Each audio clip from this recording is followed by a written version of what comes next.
All right, last video I made, we talked about this power head from this 25 horsepower Evinrude that has low compression, which is odd because it didn't overheat. It looks like it's got pretty low hours. Why no compression? So I asked the questions, said to put some comments, and I got some. Got more after I printed this, but anyway. So William something or other says, I would guess the reeds were faulty, letting compression to escape. John Rupe says, reeds got played with by someone like me who doesn't know what they were doing. Yeah, very possible. Another guy. It's not a head gasket, the block is cracked. Yeah, maybe. Someone took it apart and forgot the head gasket. Harold says, head gasket much? So, sounds like the consensus is reeds or head gasket. So we're going to find out.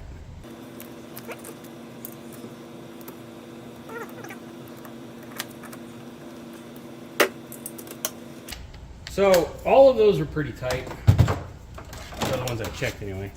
And as far as the no head gasket, it's there.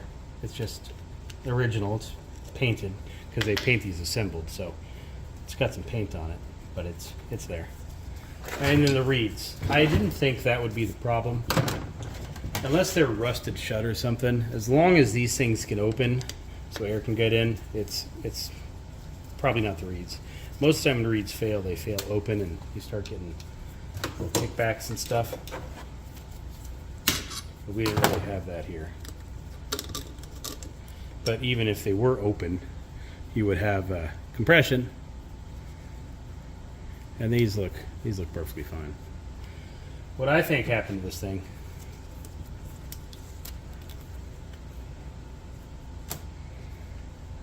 notice a little bit of oil spilling out there.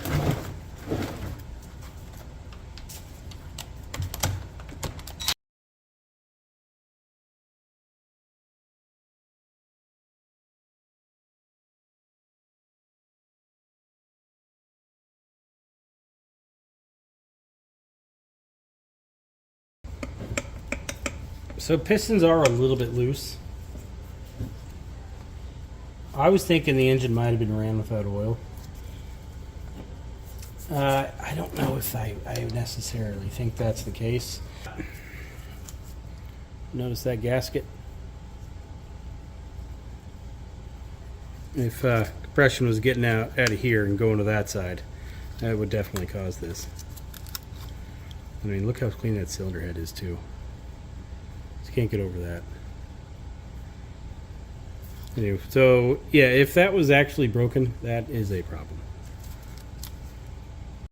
Anyway, if it's just a head gasket, good. So I'm not going to rip this engine down anymore. I'm going to put a head gasket on it and see if we get compression or not.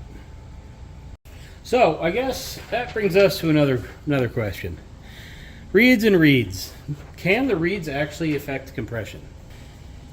I have here this 1990s 40 horsepower, and I want to do some experimenting with it and see if the reeds can affect compression. My younger years, I used to do as most two-stroke manuals say to do when you're checking compression, and that is to open the throttle wide open when you do the compression. I stopped doing that because I never noticed a difference. And even to this day when I say that, people sit there and argue with me. No, you need to have those butterflies as open as they can go. Otherwise your results are going to be quite low. And I just never believed it. We got a 2-cylinder motor. Let's put in 2 compression gauges. We're going to see what it is just out of the box here. Have my Mercury remote start outboard button. You want to see expensive, price out one of these things. I don't think it's worth it. I'd never buy one. They came in a tool lot. I mean, I like it, but I think they're like $300. Way too much money. All right, let's see what we got. That's probably good. All right, 150 on the bottom and just shy of 150 on the top, so they're pretty close. All right, let's try this again, holding the throttle wide open.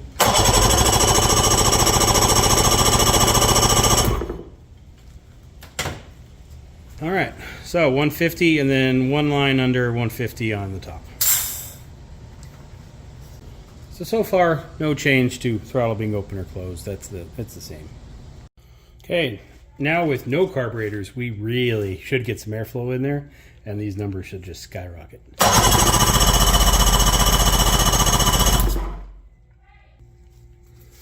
Line on 150, and no, 2 lines under 150. Go a little longer, probably get up a little higher.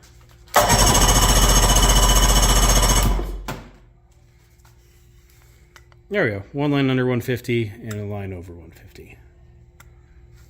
You know what? The airflow could still be higher. Off with the reed valves.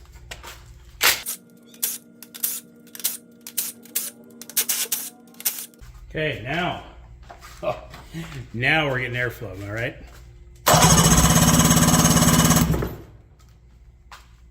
And we have 1 line under 150 and 1 line on 150. So we've pretty much established that throttle position doesn't really have an effect on the compression numbers. But what if the reeds were so bad that they were rusted and air couldn't flow through? That might change things. So what I have here is a wooden gasket that I'm going to sandwich between the intake manifold and the crankcase and block off airflow and see what happens.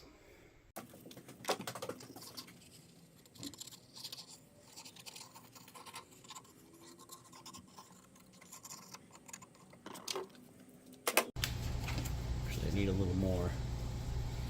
Go across here. Separate the 2 halves in case one side's leaking and the other's not. There we go.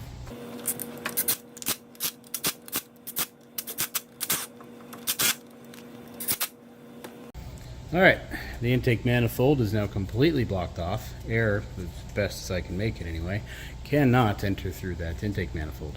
So, let's see what happens. Air's both out. Button is right here.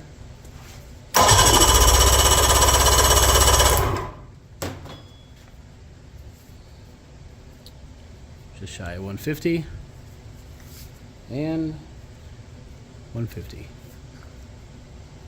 And that answers that question. Throttle position and reed condition have absolutely no effect on compression numbers.